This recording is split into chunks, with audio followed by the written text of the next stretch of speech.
এরকম বউ ঘরে ঘরে দরকার। ভিডিওটি একবার দেখেন তাহলেই বুঝতে পারবেন। দেখেন কি একটা অবস্থা। জানো আজকে কি হয়েছে? কি হয়েছে? আজকে যখন আমি মার্কেটে তোমার জন্য বার্থডে গিফট কিনতে গেলাম না, তখন আমার একটা মেয়ের সাথে পরিচয় হয়েছে। তাই নাকি?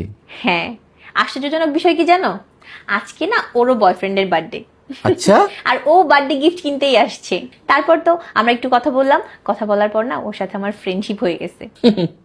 তোমরা মেয়েরা না পারো, 2 মিনিট কথা বলে ফ্রেন্ড বানা ফেলাইছো। আরে না, তারপর কি হয়েছে জানো? কি হয়েছে? ও গিফট নেওয়ার পর যখন পেমেন্ট করতে গেছে, হঠাৎ করে ওর ফোনটা বন্ধ হয়ে গেছে, ফোনে না চার্জ ছিল না। তারপর?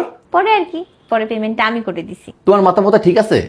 চেনা নাই জানা নাই তুমি টাকা দিয়ে দিলা? আরে না, বললাম না মেয়েটা অনেক ভালো। ভালো।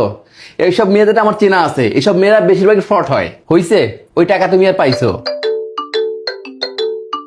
এই দেখো, বলতে না বলতেই কল দিয়ে দিছে। হ্যালো সুমাইয়া।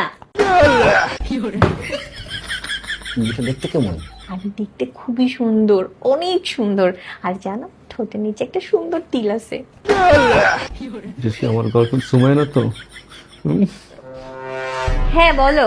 এই পেমেন্টটা করে দিতে চাচ্ছিলাম। ও পেমেন্ট, শোনো, পেমেন্টটা না তুমি আমার হাজবেন্ডের নাম্বারে করে দাও। তুমি নাম্বারটা নাও আর ওই নাম্বারে করে দাও।